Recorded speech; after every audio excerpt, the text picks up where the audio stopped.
Recording? Yes. Yes. Share. Don't hit the leave button, Rob. Okay. Can you guys see the PowerPoint? Yeah, I can see it. Excellent.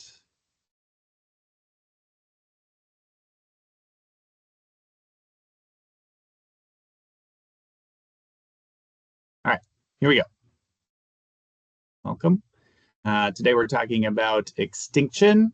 This is part of our 40-hour ABA training eventual list of all the trainings that we need. So excited to kind of add to that. So we'll start with some housekeeping reminders. So the first thing is if you do say anything, please make sure you're not including any client information, particularly names, but also any initials or other identifying info. Remember, this is being recorded, so stay on mute unless you're asking a question or answering a question. There will be some interactive parts of this, so I will at points ask you to unmute and throw in a comment, or you can comment in the chat and Lindsay will kind of read that out loud. That's kind of the biggest part, I think, Lindsay, of being the co-pilot.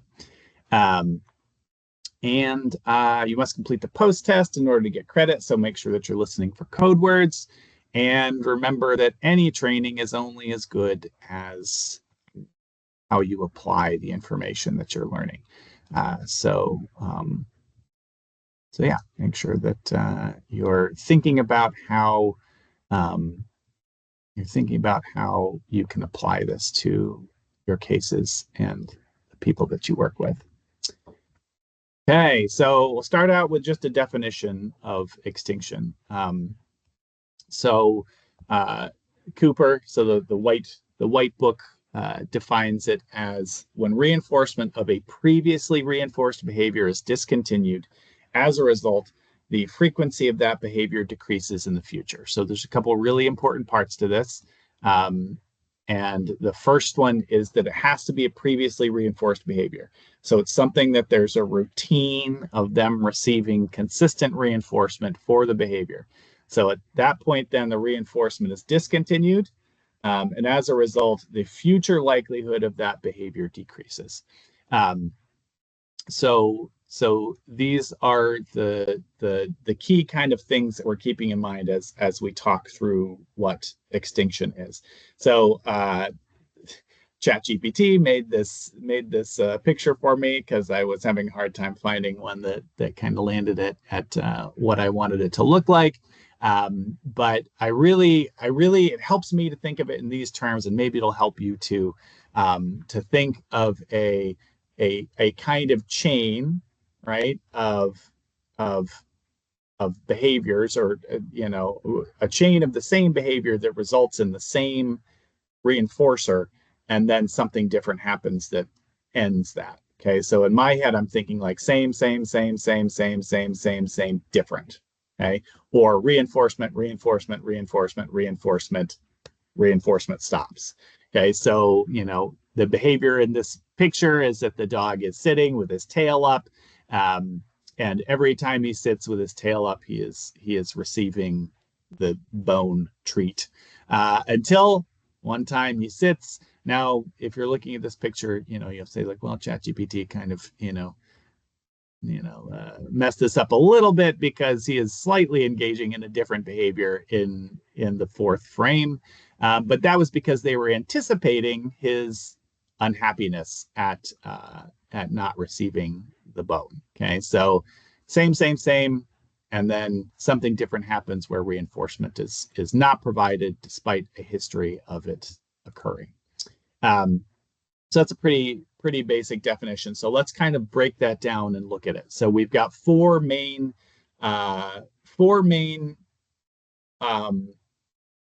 reasons, functions of behavior. There we go.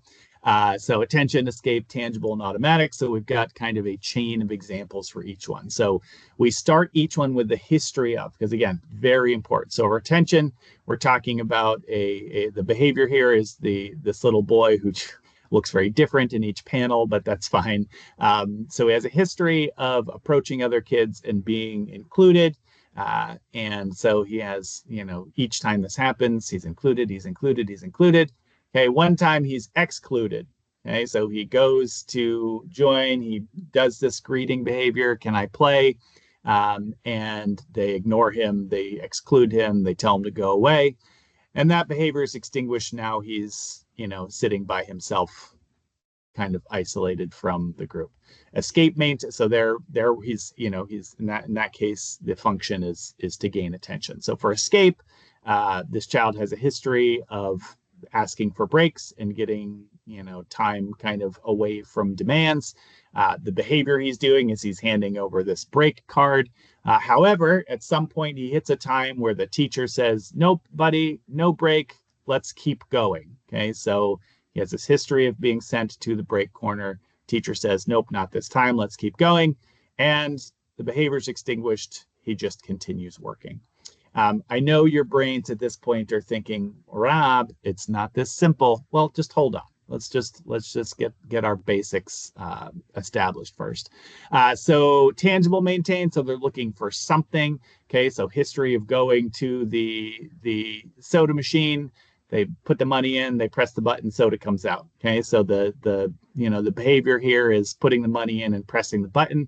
But one day they go to the soda machine, they put the money in, they press the button, nothing comes out. So the behavior is extinguished. They walk away. They no longer press the button. They no longer approach this particular soda machine, which again changes in every single picture, but you get the idea.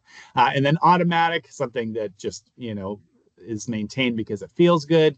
So we've got a kid here who has itchy hands, and they scratch their hands to alleviate that feeling. So the behavior is the scratching of the hands. Someone puts a Band-Aid over the scratches, so when they scratch their hand, they're no longer getting that same sensation, and so they stop scratching. Right. So these are some basic definitions of extinction and kind of what that looks like by each function category. However, as going through your brain as you're listening to this, you're thinking, well, Rob, it's more complicated than that. Of course, it's more complicated than that. And the first reason for that is because of the extinction burst. Okay, so this is when a person or organism, happens to animals as well, when they have a history of when I do this, I get this, right? Remember the same, okay, and then different. So their history is that, okay, when I put the money in and I press the button, a soda comes out. When I raise my hand in class, I'm called on. When the rat presses the lever, food comes out. Okay, so but what happens is when extinction is signaled, okay, when reinforcement is blocked after this history of when I do this, I get this, okay, an organism we are built to thrive. We are built to succeed. So in these cases, what happens in most situations is this extinction burst. So we get a burst of behavior, and that could just be repetitions of the same behavior. It could be escalation. It often is escalation. So, they're pressing more, they're pressing harder. Okay, they might be screaming while they're pressing. Okay, so there's the behavior doesn't just whoosh out like a candle. It often escalates into these behavior extinctions or these behavior bursts. So when we look back to our initial examples, right? So we can imagine in each of these cases, when the child's friends exclude him, he might ask again. Right? He might ask a few times. He might beg. He might stomp his feet. He might throw something. He might call them names. Right? So he doesn't probably just immediately walk away. He probably has one of these extinction bursts. For escape behavior, you've been using the break card, and every time you use the break card, you get a break, and then all of a sudden the teacher says, nope, keep working. Right? They might, shove the break card at their face. They might rip it. They might throw it. They might stomp. They might scream. Okay, they're probably not just going to turn into this last frame here where the boy is just contently working. Okay, I don't need a break. It's not that simple, right? You're usually going to get an extinction burst, right? For tangibles, the soda doesn't come out. What do we do when we press the soda machine and nothing comes out? You press the button again. You press the button 100 times. You shake the glass a little bit. You punch the glass. You might even do that terribly dangerous behavior of grabbing the top of the machine and kind of tilting it a little bit and letting it slam down. Lots of people die that way. I don't know if you know that or not, but do not engage in that extinction burst. But we don't just walk away immediately. We want what we deserve. We have a history of we paid for it. We deserve it. And then automatic, you imagine this little girl here who changes completely throughout the pictures, but you imagine this little girl, she's used to scratching and she's got all these scratches all over her hands because she scratches so much. You put a Band-Aid on it, she's not just like, oh, that doesn't work anymore. I guess I won't scratch ever again. I'll just play nicely with blocks, right? You're going to get an extinction burst. They might rip the Band-Aid off. They might scratch harder until they, rip through both the Band-Aid and the skin, right? So that is the reality, is that extinction is not as simple as like, oh, we'll just turn off the reinforcement and then the behavior will be extinguished. It's a little bit more complicated than that. And in addition to extinction bursts, we also get something called spontaneous recovery, which I think is one of the funniest kind of names, and makes me think of undead bursting out of graveyards. So spontaneous recovery is just that sometimes a behavior is extinguished. Okay, so they stop scratching the hand. They stop asking their friends. So any of these previous examples. So the behavior's extinguished. They're no longer doing it because they had the extinction burst. It still didn't work.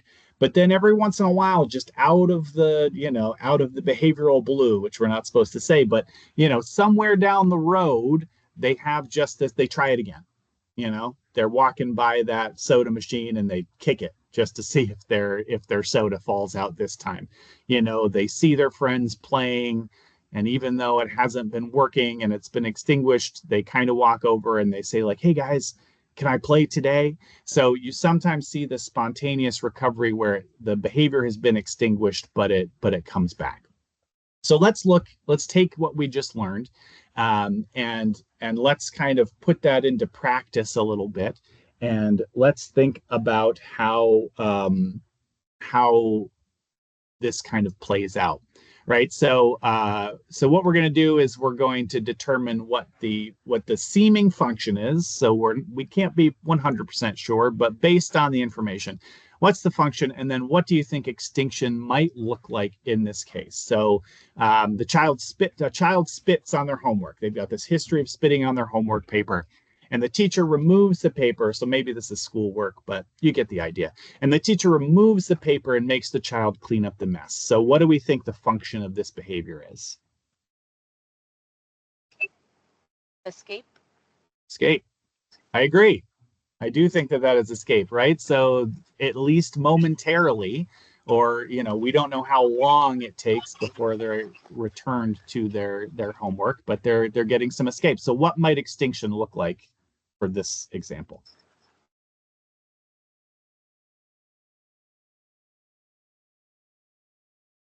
If they don't, so you're saying if like the teacher doesn't remove the paper? Yeah, there you go. Teacher doesn't remove the paper. So either they're just continuing to work on their spit covered paper, or maybe you put a new paper on top of the original one. But the real thing here is that we're maintaining that demand. They don't get out of it. They don't even delay it. We just keep moving. So I actually think probably, Chelsea, your recommendation was even closer, because putting a new paper on top requires me getting a new paper if I don't have it right there. So yeah, so having them just continue to work. Who cares if they're spit on your work? All right, so child pulls up their sleeves and picks vigorously at their skin when not engaged. What do we think the function of this one is? Lindsay, as far as I know, it's just the two of you, so you might as well take turns. Like a sensory input. Yeah, automatic. Okay, so what might extinction look like in this case? There's a harder one.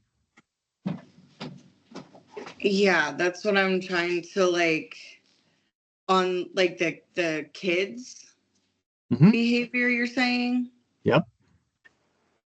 So what can we do to stop that reinforcement? So it feels good, apparently, when they're picking. So how can we get it to stop feeling good? Give him like a replacement for it? Oh, okay. All right. I like where you're going with that.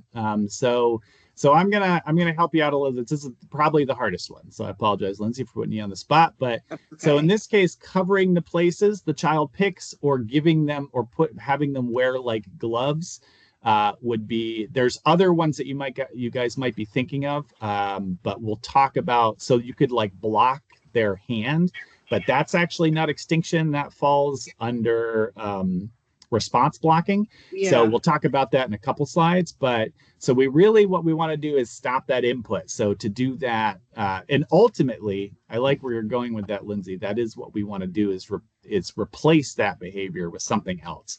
Like picking threads out of a a Or doll like or those sensory pads that people make, like the picking pads.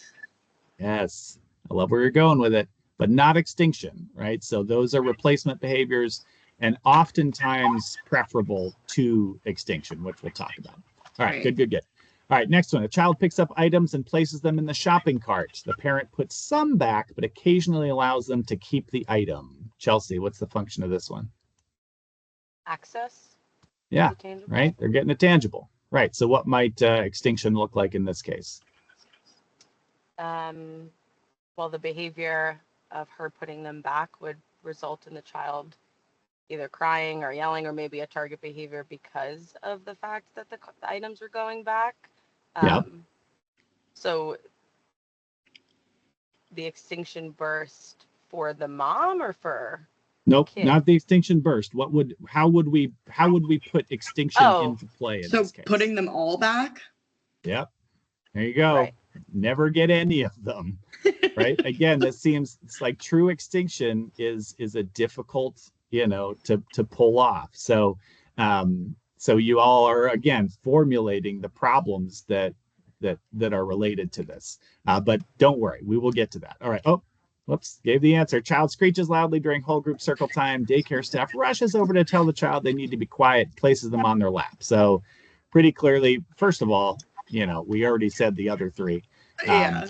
But pretty clearly there's a tension. So how could we put this one on extinction? Planned ignoring? Ignoring the crying. Yep. Blaming. No attention when they screech, right? So that's true extinction is you're stopping that reinforcer entirely. So again, hopefully you guys are thinking like, oh, this looks dirty. It does. So we'll keep going.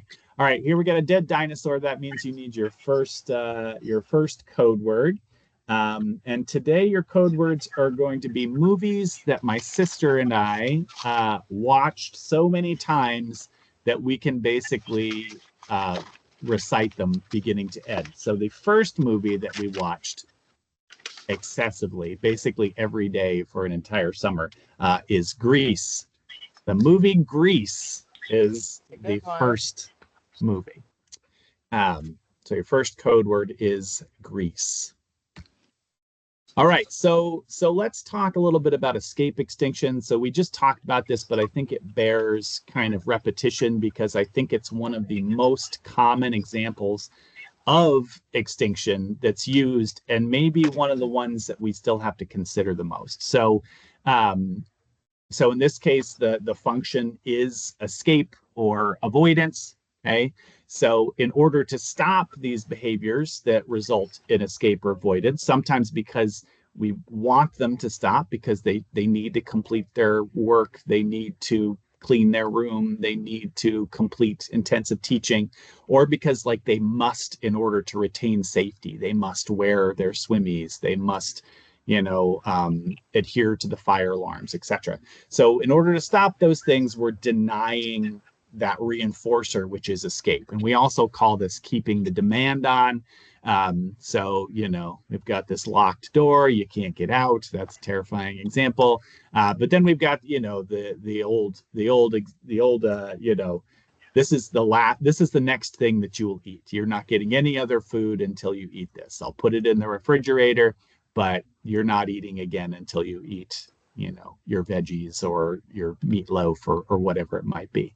So so yeah, there's in that case you're thinking, well, there is still some avoidance taking place because they're not having to eat it right then. So that wouldn't really be true escape extinction, but it still kind of holds to the idea of eventually they're going to eat it. All right, so an important reminder that kind of pervades all of our teaching and learning is that when using extinction, or really anything where our any kind of punishment strategy where our intention is to decrease a behavior, we must remember that we can't be decreasing their overall amount of reinforcement that they're getting. Okay, so remember, we talk about this a lot as a bucket, or I talk about it a lot as a bucket. So if in each day, okay, like the kid loves attention, the kid loves stuff, the kid loves praise, the kid loves escape, we have to remember, okay, this is how much I want to deliver today, whether they have a good day or a bad day. And that's really hard for a lot of people to wrap their heads around. They're like, well, they should get more reinforcement on a good day than a bad day. But that's really not, from an ABA point of view, what we want to be doing. We want to really guide their day by the application of reinforcement. So we don't want to be pouring that bucket when things are happening that we don't want to happen, but that means we're going to have to pour more later when they are engaging in more acceptable or more targeted behaviors. So if we are using extinction, then that means we have to increase our level of reinforcement for other things. Hopefully that makes sense. But so remember, the kid deserves 100% of their reinforcement each day. So you have to figure out ways to make sure that that's happening. So there's a lot of problems with extinction. Okay, so this kind of, Pandora's box of difficulties.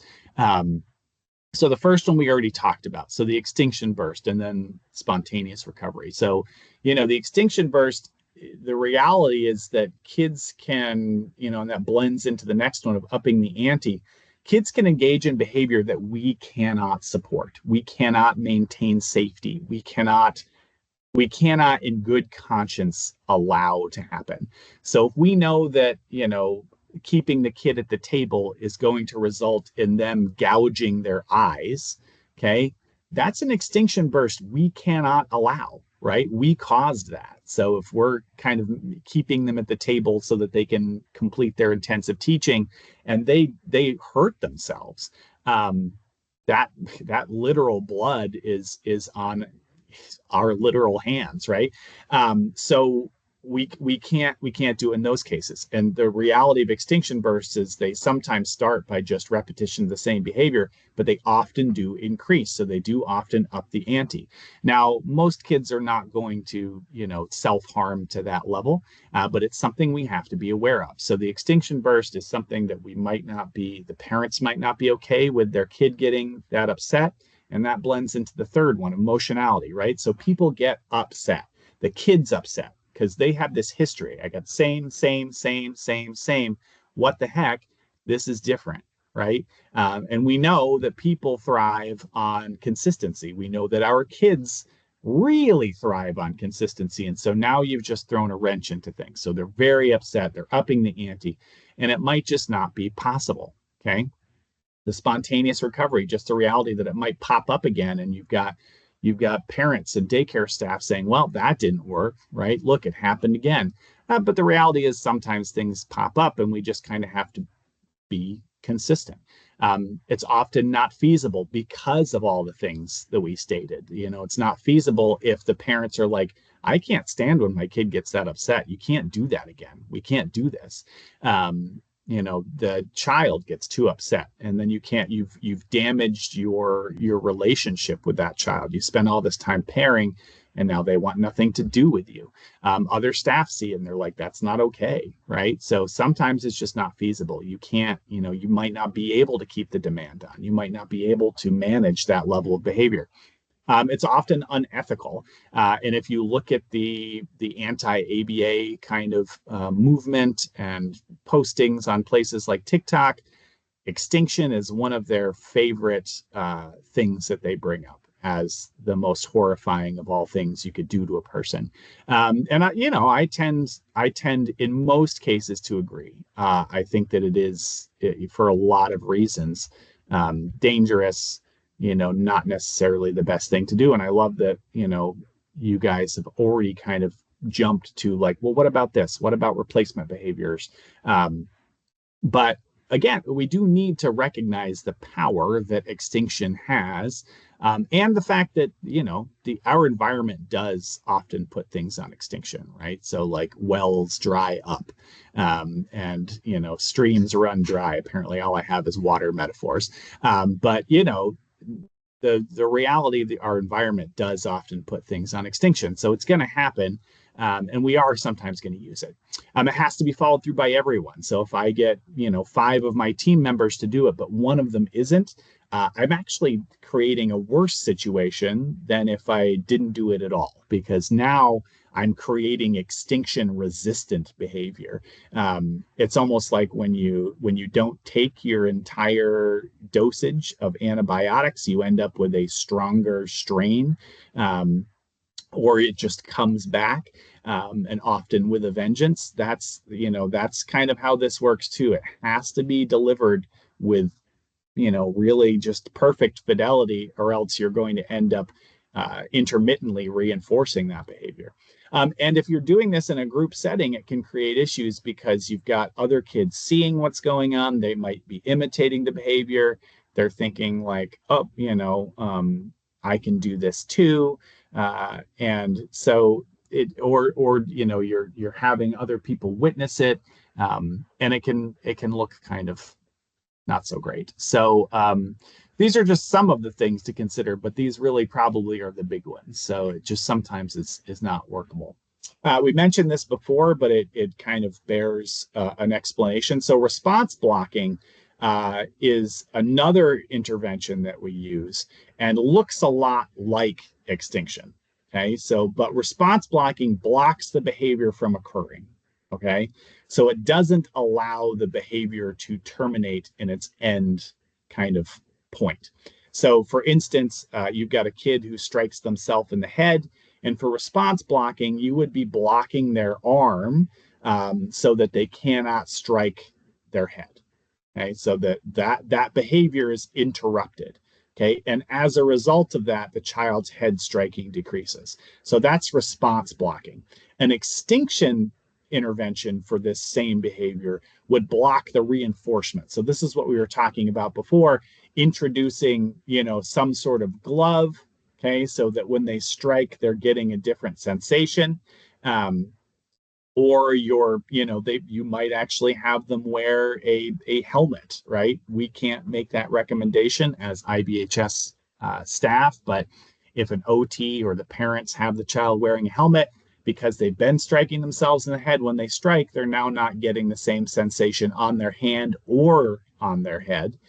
So they're still completing the behavior. You might argue, well, Rob, now you're actually preventing that terminal kind of like strike against the head. So there, it's a very, gray distinction between the two. And ultimately, it doesn't really matter.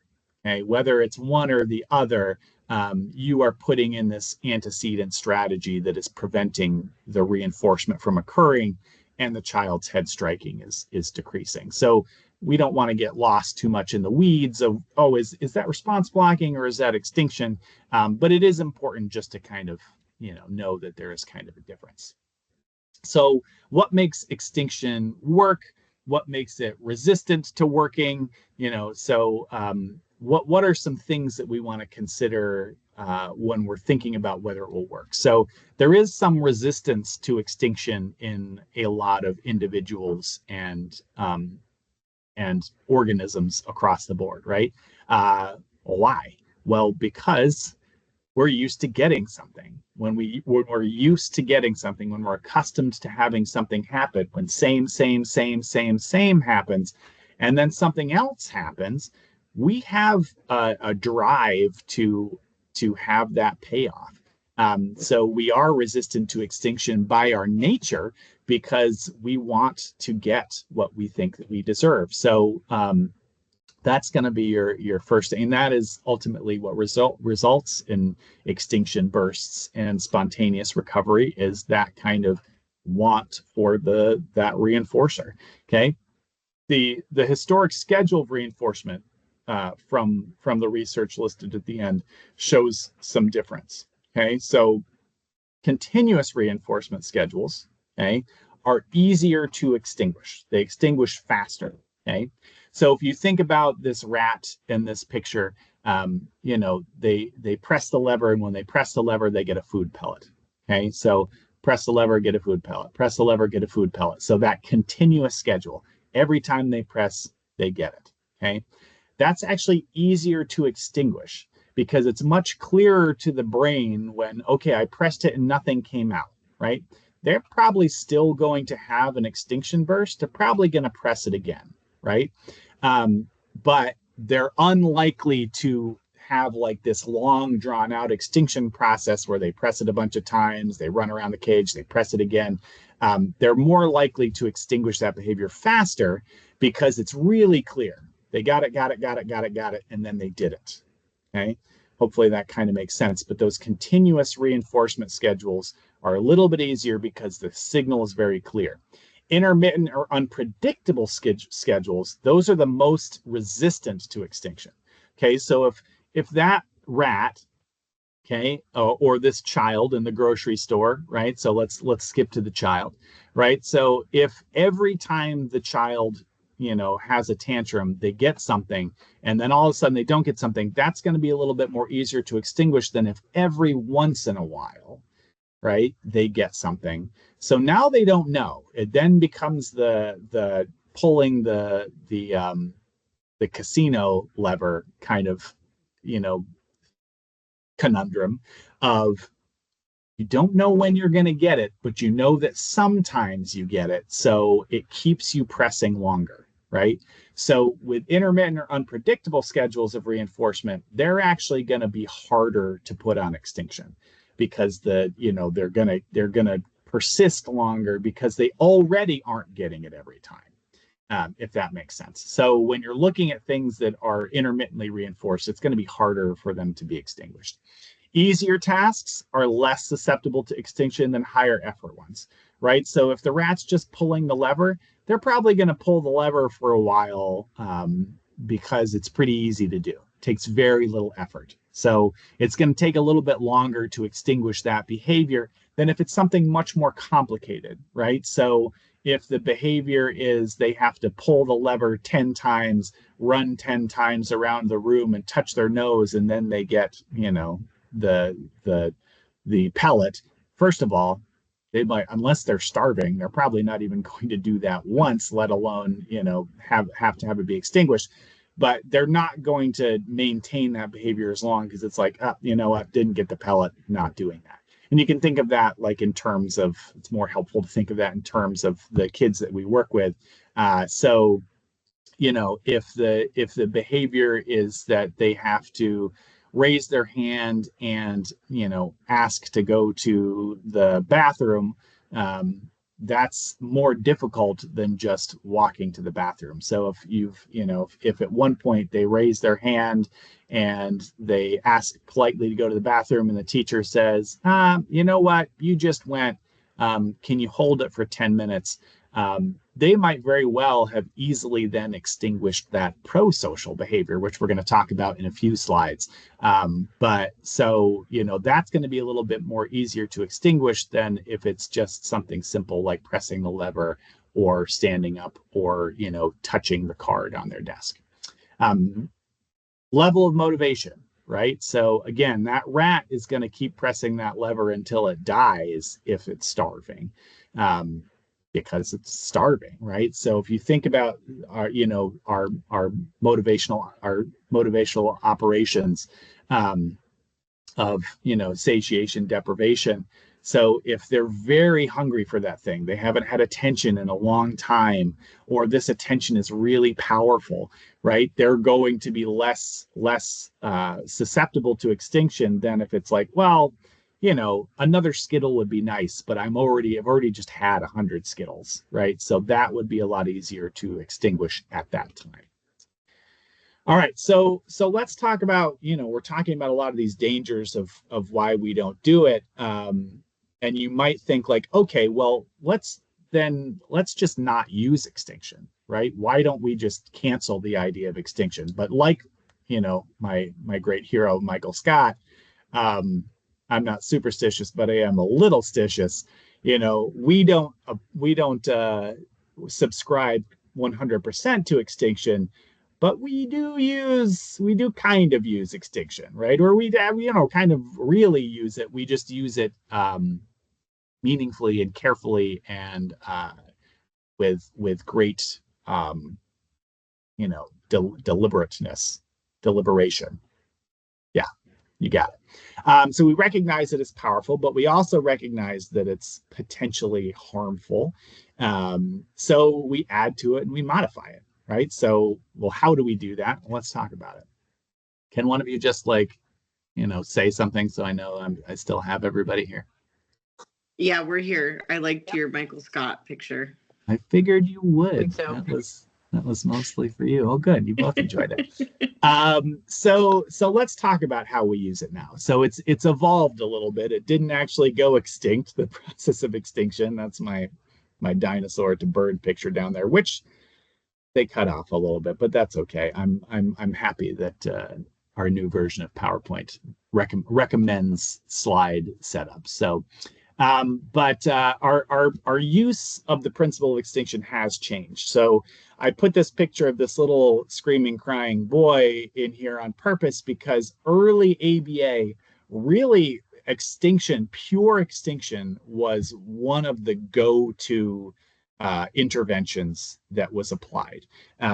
And people would have car seats or high chairs, and they would strap the kid in, and you would do the teaching, and at the end of the teaching, you would let them go, right? So there was a lot of this like escape extinction in particular that was used kind of as like the gold standard. That has not been the case for about 20 years at least. So what does it look like now? So it retains its original form in that we're interrupting, we're canceling that reinforcement, but we're doing it in different ways so it's more ethical and more realistic to our treatment integrity, because we don't want to hold the kids down or tie them down, etc. But we also just can't, right? So those two things align. Our values align with the kind of guidance from the state and our culture and the world. So what does it look like? So our biggest, and this is real cruel to put on here because I haven't eaten lunch yet, but maybe you have, but probably you're hungry anyway when you see this picture, or maybe you're not because you're more of a without person. But our biggest thing that we use is differential reinforcement. Okay, so when we're thinking about how we use extinction now, we're often almost always doing it with the principle of differential reinforcement. And you can use differential reinforcement with or without extinction. Okay.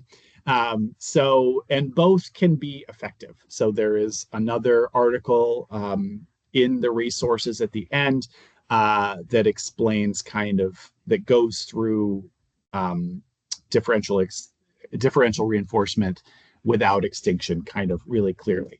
So just a reminder that differential reinforcement is just the principle of providing reinforcement for one behavior while simultaneously withholding or decreasing the reinforcement for another behavior. Okay, so you're reinforcing differently, differential reinforcement, right? So you're reinforcing the target behavior more and the behavior you want to extinguish less, okay?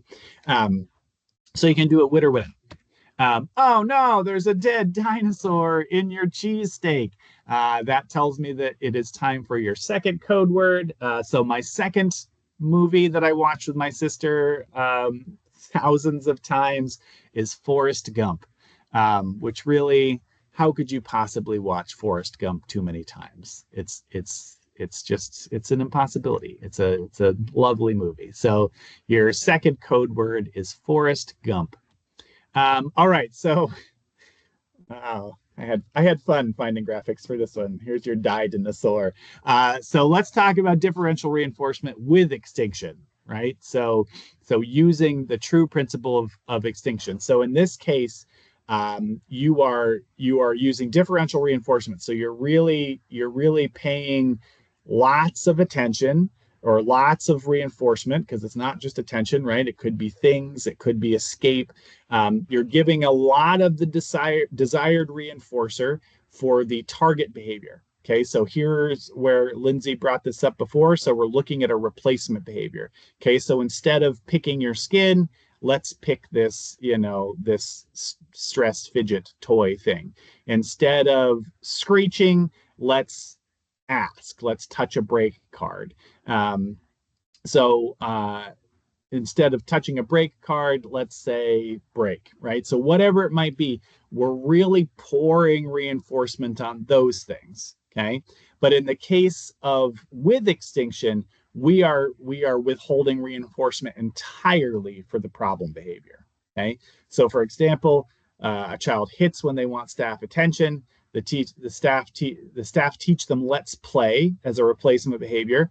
When they say let's play, we're loading attention on them, okay? But when they hit, we're providing no attention at all. What are the potential dangers or problems that might occur with this specific example that probably extend to all with extinction scenarios?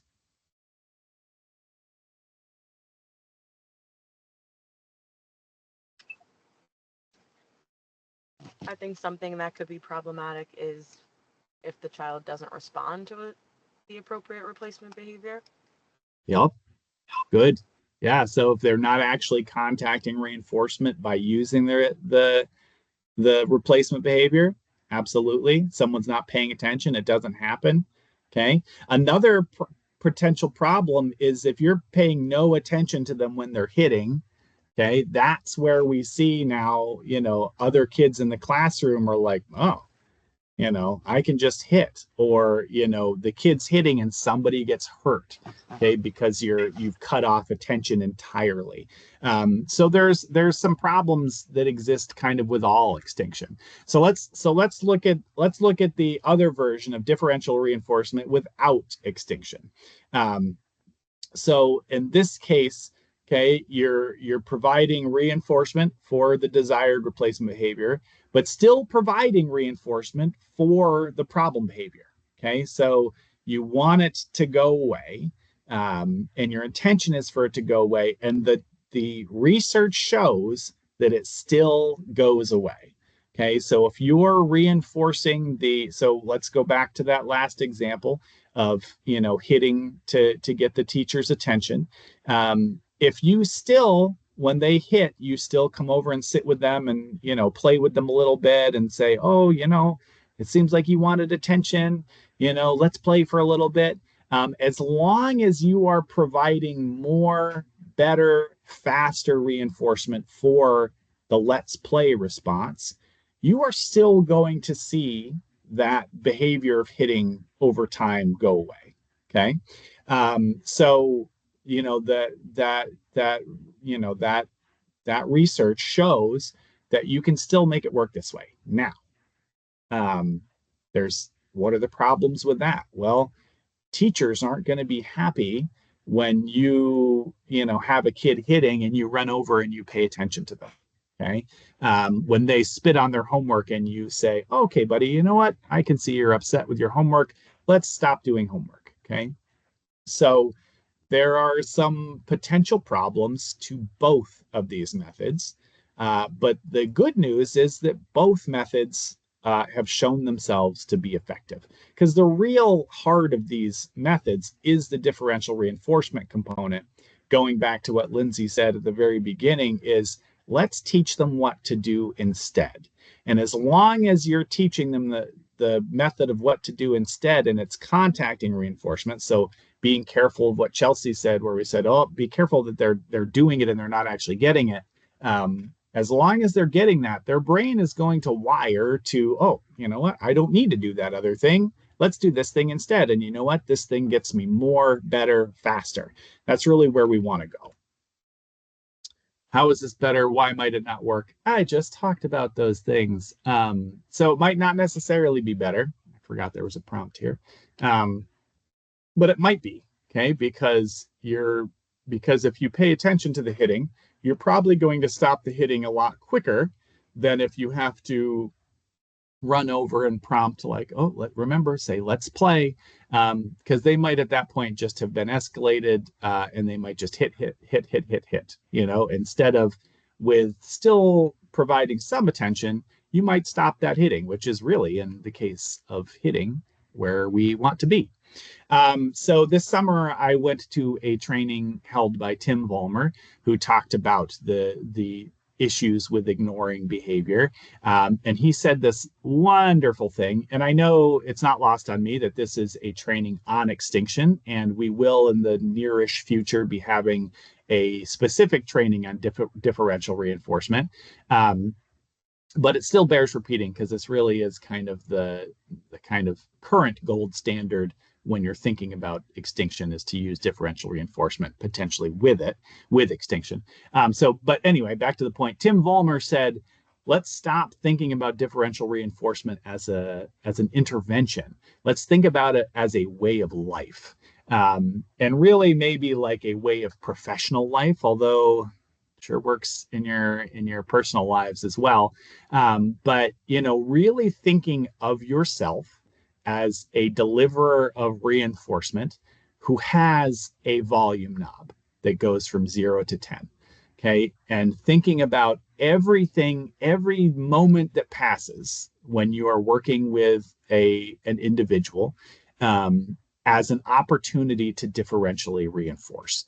So when they pull out something that you had no idea they were going to do, that you're really just like blown away, turn the volume all the way up to 10. Okay, so let them escape, give them the reinforcer, give them access to their automatic, you know, give them attention.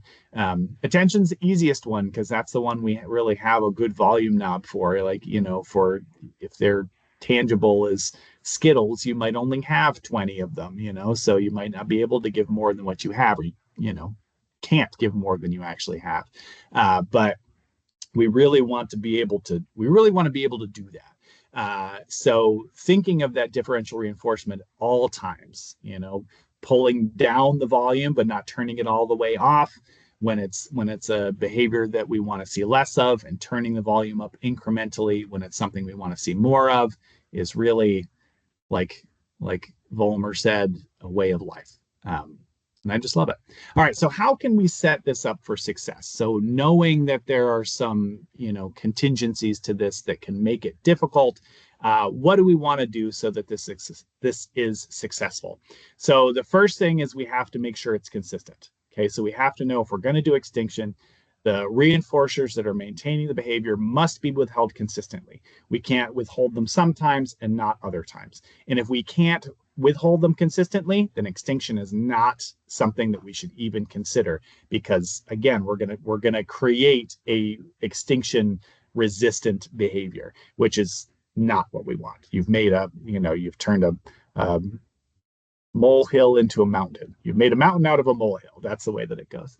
The next thing we want to consider is reinforcement needs to continue for targeted replacement behavior or alternative behaviors. Okay, so you're not stopping reinforcement altogether, right? You're just moving. Remember that bucket.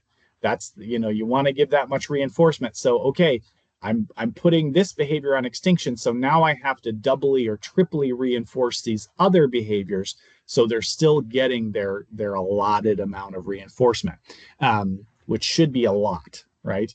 You know, it's not, you shouldn't be giving them just a little bit of reinforcement in any given session.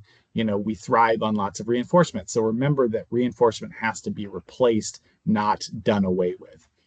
Consider describing the procedure. Okay, so whether your child is verbal or nonverbal, you know, we're always assuming competence.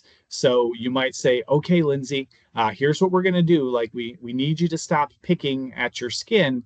So, now when you pick your skin, you're going to have to wear your gloves. But if you don't pick your skin, then you don't have to wear the gloves, right? And you can, gain access to this. Or, if you're going to the grocery store, you're like, okay, if you put things in the cart, you're not going to be able to get them. But if you don't put any things in the cart at the end of the trip, then you can pick one thing, right? So that's kind of a replacement behavior and a description. And for some of our kids, like I totally get that this would not be valuable, but for some of them, it often does kind of expedite this process. They, get that like aha moment. You must expect and plan for the extinction burst and emotional response. If you decide to do extinction and the extinction burst happens and you're like, oh, what the heck? Why did this happen? That's a shame on you moment, right? If you tell the parents you're going to do this or you don't tell them and you start doing extinction and the kid breaks a bunch of stuff and you didn't warn the parents or the teacher or the daycare staff or the other, IBHS staff, like, hey, this is probably going to happen. Again, that's on you. So we have to make sure everybody's on board with that. You have to get agreement in that. You need assent from all concerned parties before you kind of put that in action. And it needs to be delivered the same by all staff and caregivers. Basically the same point as the first one, but bears some repeating. Recently, I think it's 2023, this article came out, but it is at the end. So Jonathan Tarbox and his wife, and some other authors put out this recent article referring to the use of kind extinction. And I dig this. It's very new ABA. It's very, it's very compassionate ABA kind of minded. So we're still doing the intervention of extinction. Okay, we're still stopping reinforcement. So that's where it's exactly the same. But the way we're doing it is different. So we're using comforting words. I know this is hard. I know you're upset. I'm here. Like, we're gonna be okay. So we're saying comforting words. We're doing comforting actions. So they're not getting the toy that they're having the behavior for, but you can pick them up. You can hold them. You can hold their hand. You can rub their back. You can, whatever it might be that will console them. You can give them their stuffed animal for them to squeeze. So you can do comforting actions as long as it's not the desired reinforcement. And just the overall approach is softer and less forceful. It's not so, well, you're not getting this. This is done. You're done, right? It's not that kind of like dismissive, kind of almost aggressive kind of manner of interacting with the kid. So again, we can be kind and compassionate in all interventions, right? So even when you're, removing something that they've done and, signaling that it's unacceptable, you can still do that in a kind and compassionate way. Consider, we talked about this just briefly. I mentioned one example, but you can inadvertently extinguish behavior that you want to be there. Okay, so here's Hermione. Now, Hermione's hand raising was pretty obnoxious, but you might have a kid who's raising their hand to get attention, to be called on, but at some point the teacher decides, they might intentionally say like, oh, I'm not calling on them anymore, and the kid stops raising their hand. Or they might just not notice that the kid is raising their hand and they might not call on them. And that's a behavior that unfortunately might extinguish without an extinction burst. Okay, so they might just stop raising their hands all of a sudden because at one point it was not reinforced. Child says tickle. They're saying, oh my gosh, they're saying tickle. They're using vocal language. And every time they say tickle, they get tickled. But one day, I've got my tablet and I've got, my pen and my go bag and all these sorts of things. And the kid says tickle. And I'm like, my hands are full. Hold on. And oh no, I've extinguished that behavior of saying tickle. And now they might lose. I've unfortunately seen this happen where the kid like has been saying it, and they just lose it from their repertoire. So sometimes pro-social behaviors can kind of inadvertently be be squished. All right, so let's practice real quick. We might not be able to get through all of them, but let's go back to these initial examples, and now we can use our whole tool belt. So thinking about extinction and differential reinforcement and kind extinction. So we've got the child who spits on their homework and the teacher removes the paper and makes the child clean up the mess. What might an intervention look like with differential reinforcement and extinction? With or without? Having the child man for removal of or asking for a break. Yes, I love it. I love it. Perfect. Yeah, so teaching them that replacement behavior, but perhaps also if they, if they can understand, or if you can communicate like, hey, if you keep going, right, you can earn this, right?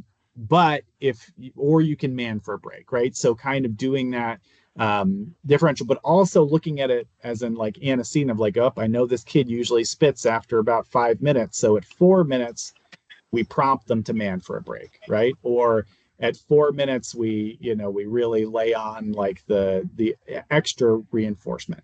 Yeah, love it, love it, love it. Let's do the automatic one's pretty hard, right? Let's do child picks up items and places them in the shopping cart. The parent puts some back, but occasionally allows them to keep the item. What can we do for that one?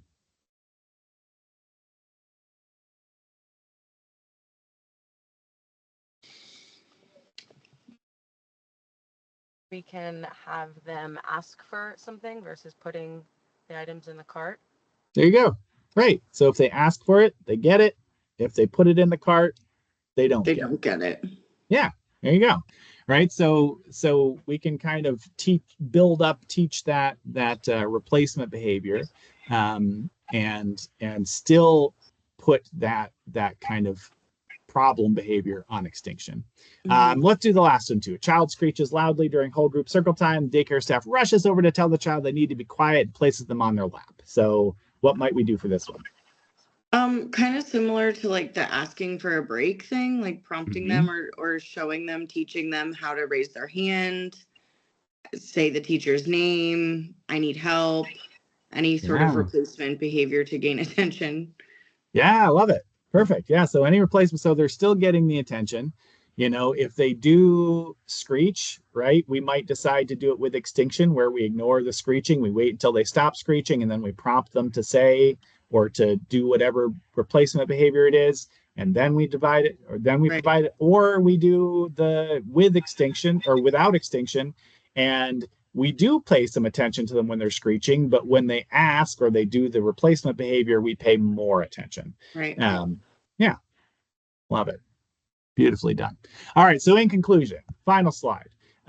Extinction in theory is extremely effective. It's like one of those things like when you learn physics and it's like, well, in a vacuum, this always works. Okay, but behavior doesn't exist in a vacuum. Our sessions are certainly not a vacuum. There's plenty of environmental factors, but extinction in practice is problematic. Okay, so when we're using it, we must consider it with caution. We must go into it knowing all the problems. It must be a team decision. Nobody's just deciding, oh, we're going to start extinction tomorrow, and this is what we're doing. You must be communicated to. Oh, extinction must be communicated to everyone. I missed some words there. But so communicated to the parents, to the teachers, to the rest of the team, because that burst is coming. You have to be expecting that. There should be like a winter is coming meme there. It's not there, but you can imagine it in your head.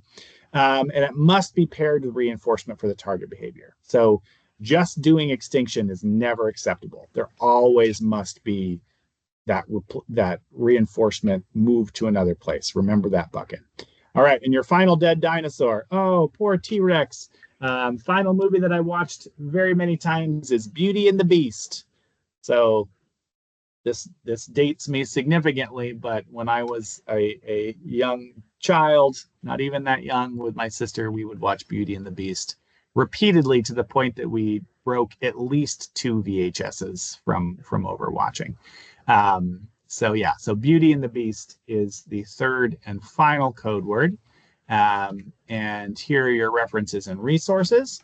They are pretty good ones that I strongly recommend checking out. Right. Just stop recording once I get out here. Thank you for attending.